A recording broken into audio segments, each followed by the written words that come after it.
अपने मन मंदिर में मैंने शाम को बिठाना है। अपने मन मंदिर में मेरे शाम का ठिकाना है।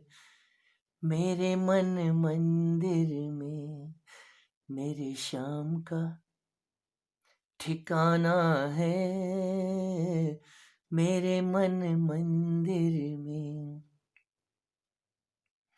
मेरे मन मंदिर में मेरे शाम का ठिकाना है।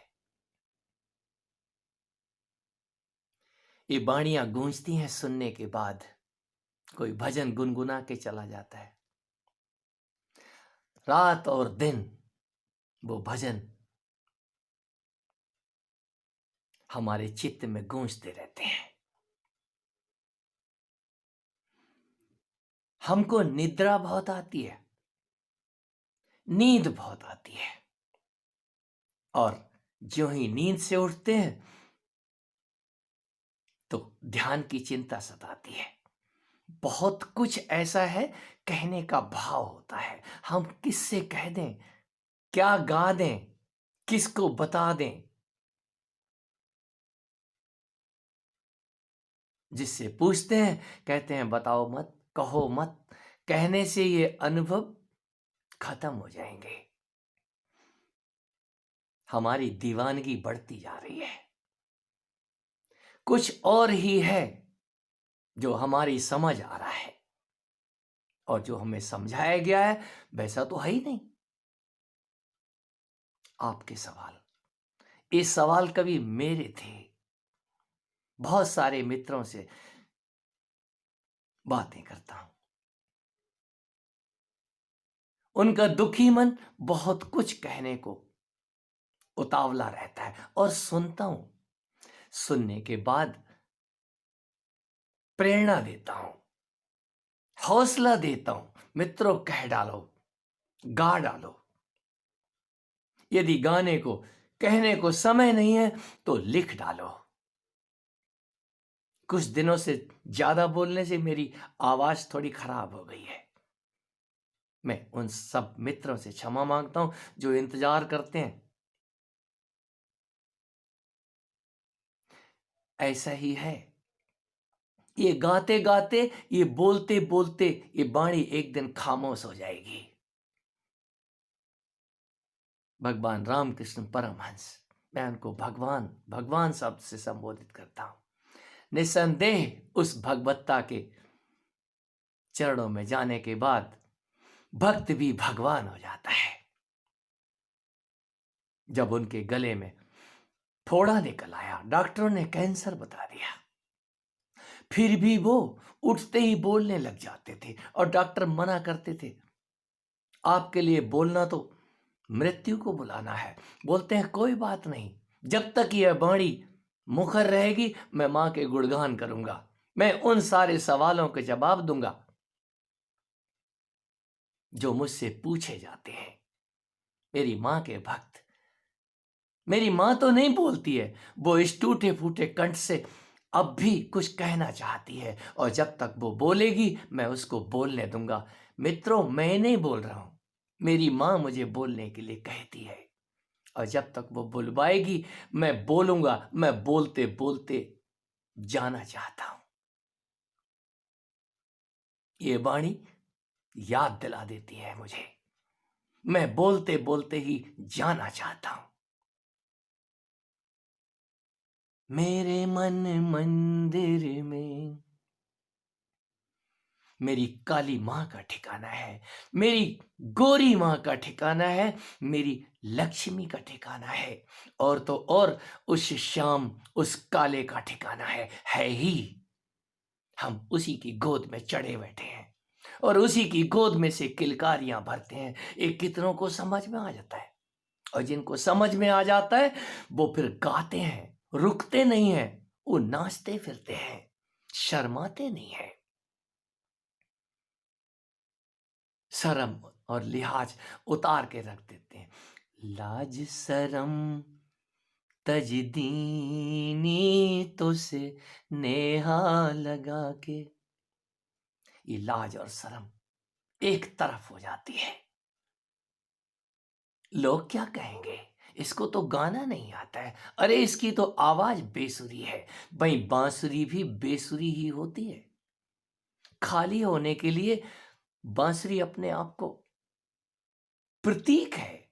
आप बांसुरी को ही देख लें, जब हम खाली हो जाते हैं अंदर से, व्यर्थ की बकवास से, व्यर्थ के कामों से हम अलग हो जाते हैं, और हो ही जाना पड़ेगा। जो कोशिश करते हैं उनको सब कुछ नसीब होता है। कोशिश करने वालों के लिए मंदिर भी चलने लग जाते हैं। कहीं चलते फिरते मंदिर उनके नजदीक पहुंच जाते हैं सत्संग के बहाने। आओ मित्रों, आज कुछ पी लेते हैं। पीने के लिए ये नाम की मदिरा, ये ध्यान का मदहोश करने वाला होश, ऐसा होश उतरता है कि उनका नाम ही नशा दे देता है।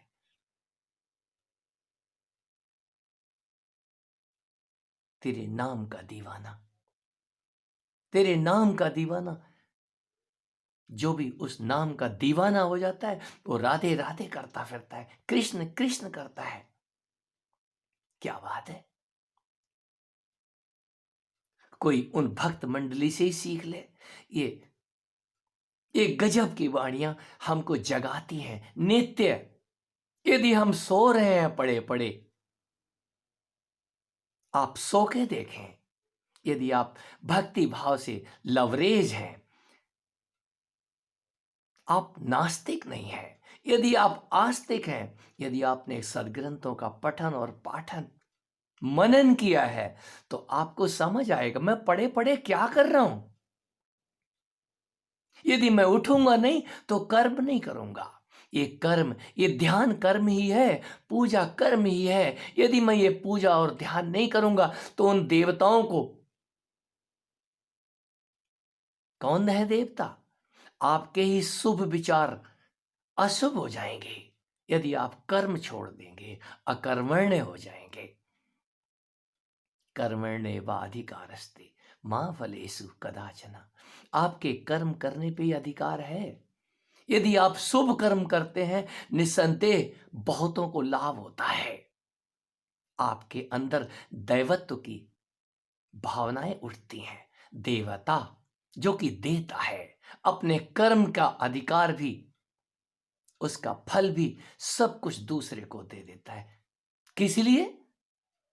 जब वो अच्छा करता है तो दूसरे भी प्रेरणा लेते हैं। आप भी यदि कुछ कर रहे हैं, ध्यान भी कर रहे हैं, आप चुपचाप बैठे हैं, जो देखने वाला है, यदि वो दुराचारी भी क्यों ना हो, कोई साधु यदि ध्यान में डूबा है तो एक बार को वो दुराचारी भी ठिठक जाता है कि कौन सा कृत्य है जो दुराचारी को भी बदलने को मजबूर कर देता है। हमने जो सत्संग की महिमाएं गाई हैं, कोई कह रहा है अपने अनुभव उस सत्संग में, यदि वो कहे ही ना, कोई बोले ही ना, तो बात बनती नहीं है। कह दो, आप भी कह दो, आप छुपाओ नहीं। यदि छुपाओगे तो अंदर ही अंदर सड़ने लग जाओगे। बंधा हुआ जल दूषित हो जाता है, दुर्गंध देने लग जाता है। बहाना सीखिए। गंगा, जो ये हमारी नदियां बहे चली जाती हैं, जोहड़ तालाब बहते नहीं है, इसीलिए तालाब का जल दूषित रहता है, और बहता जल सदा ही पवित्र रहता है। इस वाणी से, यदि वाणी मौन हो गई है, आंखों से कह डालिए, लिख डालिए, कोई तो तरीका निकालिए। संतों को, बहुत सारे संतों के समागम से गुजरता हूं, उनको कुछ नहीं आता है तो वो बगीचे में ही अपना काम धंधे में लगे पड़े हैं, इधर का सामान उधर करे जा रहे हैं। अरे क्या कर रहे हैं महात्मा जी? महात्मा जी वृद्ध हो गए हैं फिर भी घास छीले जा रहे हैं। क्यों? गऊओं को घास चरानी है, कुछ ना कुछ तो खिलाना है ना। तो कृत्य जीते जी यदि हम उठ गए हैं तो हमारे कर्म दूसरे को शिक्षाप्रद होने चाहिए।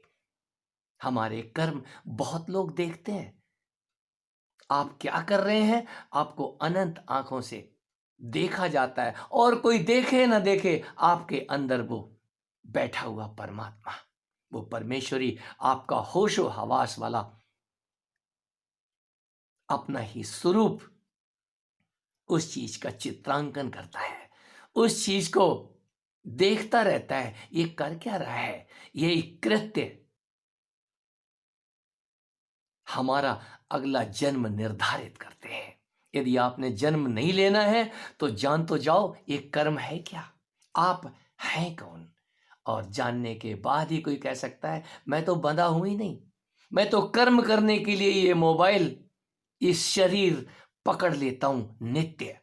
यदि उठा दिया गया हूं तो इस मोबाइल और इस तन को पकड़ने के बाद उसके गुणगान करता हूं, और गुणगान करना मेरा अधिकार है, यही एक अधिकार है, बाकी मैं कुछ कर नहीं सकता। मेरे मन मंदिर में मेरे श्याम का ठिकाना है, मैंने श्याम संग आना है, मैंने श्याम संग जाना है, मैंने श्याम संग आना है। मैं आता ही हूं उसके संग हूं। वो दिखते कहाँ है, लोग मुझे पकड़ लेते हैं, लोग आपको पकड़ लेते हैं, आपको कोई लेके आता है, जगा देता है नित्य, उठो, ये लाठी पकड़ो, लकुटी पकड़ो, कपड़े उड़ा देता है, सजा देता है, और इस वृंदावन में धक्का दे देता है, चलो और ढूंढ लो, मैं इसी वृंदावन में छुपा हुआ हूं, इस जगत रूपी वृंदावन में उन्हीं का राज है। और जो इस बात को जान जाते हैं, मैं उनको दंडवत और प्रणाम करता हूं, उन सभी को जो उस दीवानगी में बहे चले जा रहे हैं। मेरा उन सब भक्तों को, उन सब ज्ञानियों को, उन सब गुरुओं और महात्माओं को, संतों को, सभी को कोटिस दंडवत प्रणाम, नमन स्वीकार हो।